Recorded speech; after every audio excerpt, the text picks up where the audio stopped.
Hachiko, the true story of a loyal dog.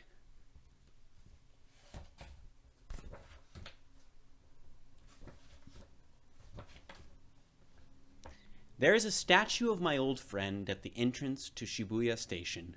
His bronze feet are bright and shiny, polished by thousands of friendly hands. There is a sign that says simply, Loyal Dog Hachiko. I close my eyes and remember the day we met so long ago. When I was 6 years old, my family moved to a little house in Tokyo near the Shibuya train station. At first, the trains frightened me, but after a while I grew to enjoy their power and the furious noises they made. One day I begged Mama to take me to meet Papa as he came home on the afternoon train. She laughed and said, "Kintaro, you have become big and brave, just like a samurai." Together we walked to the station. It was spring, and the day was clear and cold. There were tiny carts all around the station selling snacks, newspapers, and hundreds of other things to the crowds of people rushing by. Ladies in kimonos walked carefully, trying to keep their white tabby socks away from the grime of the streets. Businessmen strode about, hurrying home or to catch another train. Mama and I stopped near the station entrance when I noticed the dog. He was sitting quietly, all alone, by a newspaper stand. He had thick, cream-colored fur, small pointed ears, and a broad, bushy tail that curved up over his back. I wondered if the dog was a stray, but he was wearing a nice leather harness and looked healthy and strong. His brown eyes were fixed on the station entrance. Just then, Papa appeared. He was chatting with an older man. The dog bounded over to the man, his entire body wiggling and quivering with delight. His eyes shone and his mouth curled up into something that looked to me just like a smile. "Ah, Kintaro, you see Dr. Ueno. You are not the only one who has someone to welcome him," said Papa. He introduced us to the older man. "Dr. Ueno works with me at the Tokyo Imperial University." "What is your dog's name?" I asked timidly. The dog was beautiful, but his sharp face reminded me of a wolf's.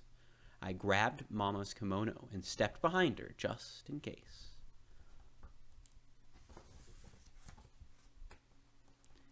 "Don't be afraid," said Dr. Ueno kindly. "This is Hachiko. He is big, but he is still a puppy. He walks me to the station every morning and waits for me to come home every afternoon. I think Hachiko stores up all his joy all day long, and then lets it out all at once." Hachiko stood, wagging his tail next to Dr. Ueno. I reached out to touch him, and he bounced forward and sniffed my face. I yelped and jumped back behind Mama. They all laughed. "Oh, Kintaro, don't worry. He just wants to get to know you," said Dr. Ueno. Dogs can tell a lot about people just by smelling them. Why, Hachiko probably knows what you ate for lunch. I sniffed my hand, but it didn't smell like rice balls to me. I reached out and touched Hachiko gently on the shoulder. "His fur is so thick and soft," I said, "like a bear's." "Dogs like Hachiko once hunted bears in the north, where it is very cold and snowy," said Dr. Ueno, kneeling down next to me and rubbing Hachiko's ears.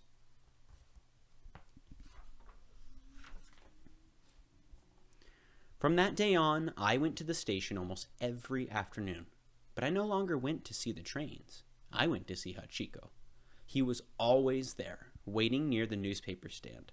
I often saved a morsel from my lunch and hid it in one of my pockets. Hachiko would sniff me all over, wagging his tail until he found a sticky bit of fish or soybean cake. Then he would nudge me with his nose as if to say, "Give me my prize." When it was cold, I would bury my face in the thick ruff of creamy fur around his neck. One day in May, I was waiting at the station with Hachiko. The moment I saw Papa, I knew something was wrong. He was alone and walked hunched over, staring sadly at the gray pavement under his feet.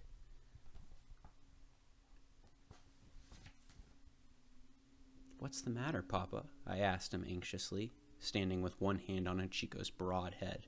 He sighed. "Kintaro, let's go home." Hachiko's bright brown eyes followed us as we walked away, but he stayed behind, waiting for Dr. Ueno. When we got home, Papa told us that Dr. Ueno had died that morning at the university. I was stunned. But what will happen to Hachiko, I asked, blinking hard to keep the tears back. What will he do? I don't know, said Papa. Perhaps Dr. Ueno's relatives will take him in. What about tonight, I asked. Can we go see if he's all right? Papa was very sad and tired, but he walked back with me to Shibuya Station. Hachiko was curled up by the newspaper stand. He wagged his tail when he saw us. Papa and I gave him water in an old chipped bowl and some food. Hachiko ate and drank, but he kept looking up toward the station entrance for Dr. Ueno. Papa and I left even sadder than we'd come. The next day I went back to check on Hachiko, but he was not there.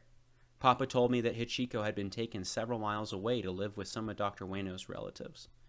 But I'll never see him again, I cried. Why can't he live with us? We don't have room for a dog, protested Papa. And Hachiko really belongs to Dr. Ueno's relatives, now that Dr. Ueno is dead. Hachiko is better off having a home than sitting in a train station.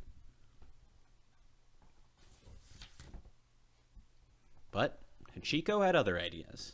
A few days later, he was back at the Shibuya station, patiently waiting, his brown eyes fixed on the entrance.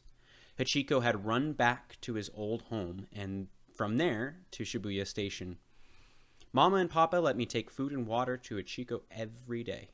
Mama grumbled a little bit about the food, saying we couldn't afford to feed a big bear like Hachiko, but she always seemed to cook more rice than we could eat. Other people at the station took an interest in Hachiko. Men and women who rode Papa and Dr. Ueno's trains stopped by to scratch his ears and say a few kind words. One day I saw an old man filling Hachiko's water bowl as Hachiko licked his hand.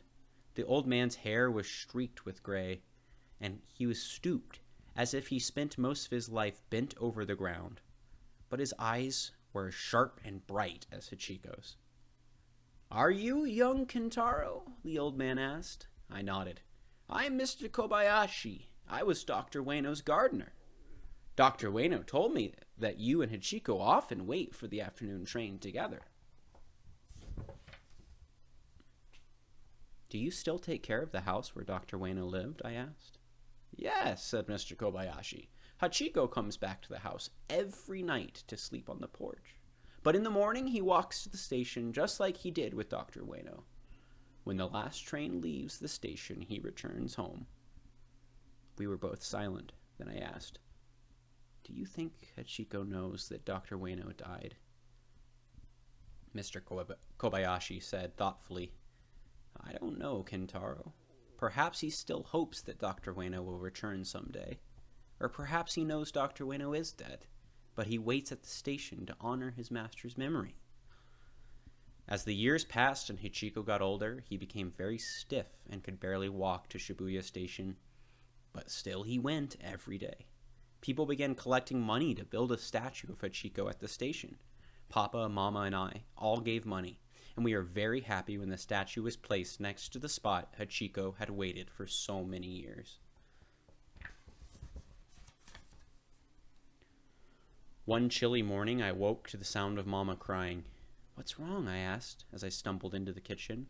Papa sat silently at the table, and Mama turned her tear-stained face to me. "Hachiko died last night at Shibuya Station," she choked, still waiting for Dr. Ueno. I was 17 and too big to cry, but I went to the other room and did not come out for a long time. Later that day, we all went to the station. To our great surprise, Hachiko's spot near the newspaper stand was covered in flowers, placed there by his many friends. Old Mr. Kobayashi was there. He shuffled over to me and put a hand on my shoulder. "Hachiko didn't come back to the house last night," he said quietly. "I walked to the station and found him. I think his spirit is with Dr. Ueno's. Don't you?" "Yes," I whispered.